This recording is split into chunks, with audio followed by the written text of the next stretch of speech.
1919년 보스턴. 평화로운 점심시간을 가로지른 것은 거대한 폭발음이었습니다. 높이 15m의 탱크가 터지며 쏟아져 나온 230만 갤런의 갈색 악마. 시속 56km로 도시를 덮친 건 다름 아닌 끈적한 당밀이었습니다. 21명의 목숨을 앗아간 달콤한 죽음의 쓰나미. 기업은 이를 테러라고 주장하며 진실을 덮으려 합니다. 하지만 그 뒤엔 낡은 페인트 아래 숨겨진 추악한 비밀이 있었습니다. 100년 전 보스턴을 뒤흔든 그날의 진실. 성우들의 생생한 연기와 긴박한 대사로 재구성해 보았습니다. 1919년 1월 15일 보스턴 점심시간이었죠. 안토니오, 여기서 놀지 말고 집에 들어가. 평범한 수요일이었습니다. 그때 거대한 금속 탱크에서 이상한 소리가 들렸죠. 저게 뭐야? 탱크가 삐걱대는데. 순간 귀를 찢는 파열음. 높이 15m, 지름 27m짜리 철제 탱크가 폭발했습니다. 뛰어. 당장 여기서 벗어나. 230만 갤런의 당밀. 끈적한 갈색 액체가 시속 56km로 거리를 덮쳤죠. 안토니오, 어디 있니? 숨을 쉴 수가 없어. 이게 대체 뭐야? 달콤한 냄새 속에서 21명이 목숨을 잃었습니다. 150명이 부상당했죠. 도대체 왜 이런 일이? 탱크가 멀쩡했는데. 사람들은 자연재해라 믿었습니다. 하지만 진실은 달랐죠. 이건 사고가 아니야. 누군가 알고 있었어. 안토니오, 제발 대답 좀 해줘. 파스칼레, 오빠는 어디 있어? 제발 살아있다고 말해줘. 재난 현장 위로 연기가 자욱했습니다. 그리고 단 하루 만에 거대한 손이 진실을 덮기 시작했죠. 신사숙녀 여러분, USIA사는 오늘의 참사에 깊은 애도를 표합니다. 하지만 명확히 해두죠. 이건 사고가 아닙니다. USIA사의 법률 고문 아서젤. 그는 기자들 앞에서 차갑게 한 단어를 던졌습니다. 테러입니다. 누군가 탱크에 폭탄을 설치했어요. 우리 회사는 피해자일 뿐입니다. 그 순간 회의실 뒤편에서 한 남자가 펜을 놓았습니다. 변호사 휴 오그든이었죠. 테러라고? 증거라도 있습니까? 곧 공개될 겁니다. 우리 회사는 최선을 다해 조사 중이니까요. 휴는 직감했습니다. 이건 거짓말이라고. 그리고 그날 밤 그는 한 여인을 찾아갔죠. 마리아 디 스타시오 씨 맞으신가요? 저는 변호사 휴 오그든입니다. 변호사요? 무슨 일이시죠? 전 지금 동생을 찾고 있어요. 그래서 왔습니다. 당신 동생은 그 탱크 바로 옆에서 일했죠? 네. 파스칼레는 항구 노동자였어요. 매일 그 탱크 근처를 지나다녔죠. 휴는 조심스럽게 물었습니다. 그의 목소리엔 확신이 서려 있었죠. 혹시 폭발 전에 탱크에서 이상한 소리를 들은 적 있나요? 삐걱거림이나 금속이 휘는 소리 같은 거요. 어떻게 아셨죠? 파스칼레가 며칠 전에 말했어요. 누나, 저 탱크 이상해. 밤마다 신음소리가 나라고요. 휴의 눈빛이 날카로워졌습니다. 그는 가방에서 서류 한 장을 꺼냈죠. 이건 USIA사가 1915년에 제출한 탱크 설계도입니다. 강도 테스트? 없어요. 안전검사? 생략됐죠. 이건 테러가 아니라 살인입니다. 이 설계도가 그 증거죠. 하지만 증거만으로는 부족했습니다.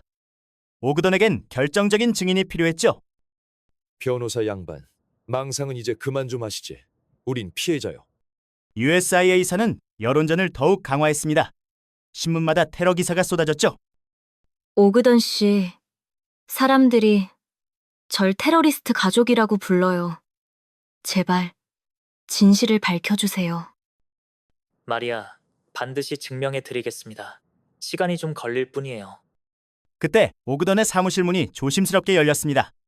낡은 작업복을 입은 노인이 들어섰죠. 저 변호사 선생님, 전 아이작 곤잘레스라고 합니다. USIA에서 일했었죠. USIA 직원이셨다고요? 무슨 일로 오셨습니까? 더 이상 침묵할 수가 없어서요. 21명이 죽었습니다. 제 양심이 저를 여기로 보냈어요. 그의 손이 떨리고 있었습니다. 오그던은 즉시 의자를 권했죠. 천천히 말씀하세요. 당신이 아는 걸 모두 들려주십시오. 그 탱크는 처음부터 결함투성이었어요. 1915년 건설 때부터 말입니다. 결함이요? 구체적으로 말씀해 주시겠습니까? 강철판 이음새가 제대로 용접되지 않았어요. 당밀이 새기 시작했죠. 우린 그걸 알고 있었습니다. 알고 있었다고요? 그런데 왜 아무 조치도 안 했습니까? 회사가 갈색 페인트를 칠하라고 했어요. 새는 당밀을 숨기기 위해서요. 방 안의 공기가 얼어붙었습니다. 오그돈의 눈빛이 날카로워졌죠. 페인트로 숨겼다? 그럼 4년 동안 그 탱크는 폭탄이었던 겁니까? 네, 우린 모두 알았어요. 하지만 입 다물라는 명령을 받았죠. 월급 때문에 전 비겁했습니다. 테러라는 프레임이 완전히 무너지는 순간이었습니다. 이제 법정에서 끝을 냅니다. 아서젤, 당신은 탱크의 위험을 알고도 방치했습니다. 1920년 봄 보스턴 법정. 오그돈은 USIA사를 상대로 최후의 공격을 시작했죠. 변호사님, 저는 회사 규정을 따랐을 뿐입니다. 탱크에 문제가 있다는 보고는 받은 적 없어요. 거짓말. 아이작 곤잘레스의 증언을 들어보셨죠? 당신은 균열을 직접 목격했습니다. 젤시가 제게 말했습니다. 입 다물고 페인트나 칠하라고요. 그게 전부였어요. 아이작의 목소리는 떨렸지만 그의 증언은 명확했습니다. 오그돈이 서류 한 장을 꺼내 들었죠. 재판장님, 이것은 1918년 12월 갈색 페인트 500갤런 구매 영수증입니다. 그건 단순한 미관 개선용이었습니다. 탱크를 보기 좋게 하려고. 미관? 당밀이 새는 걸 감추려고 칠한 거 아닙니까? 21명이 죽었는데도 미관이라고 하십니까? 법정이 숨을 멈췄습니다. 젤의 얼굴에서 혈색이 사라졌죠. 저는 회사의 지시를 따랐을 뿐입니다. 제 책임이 아니에요. 책임이 아니라고? 내 동생은 당신 탱크 밑에서 숨이 막혀 죽었어요. 마리아가 증인석에서 벌떡 일어났습니다. 그녀의 목소리는 법정 전체를 울렸죠. 14살짜리 아이가 당밀에 갇혀 허우적대는 걸 상상해보세요. 제발요. 재판장님, 이것은 단순한 사고가 아닙니다. 기업의 고의적 방치가 만든 살인입니다. 판사의 망치가 내려쳤습니다. 그리고 역사적인 판결이 시작됐죠. 판사님, 말씀하십시오.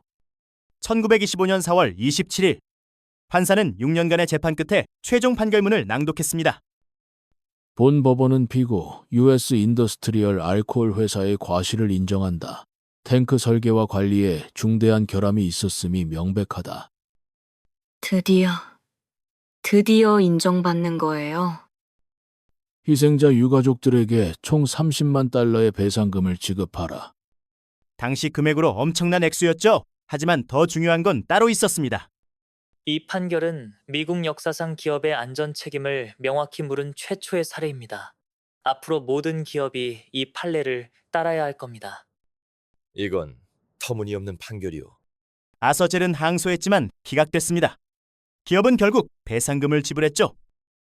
돈으로 남편이 돌아오는 건 아니지만 적어도 진실은 밝혀졌네요. 보스턴 노스엔드 커머셜 스트리트. 지금도 여름이면 사람들은 말합니다. 거리에서 단내가 난다고 100년이 지난 지금도 당밀은 그곳 땅속 깊이 스며들어 있습니다. 21명의 목숨을 앗아간 달콤한 쓰나미. 그것은 자연재해가 아니었습니다. 기업의 탐욕과 무책임이 만든 인재였죠.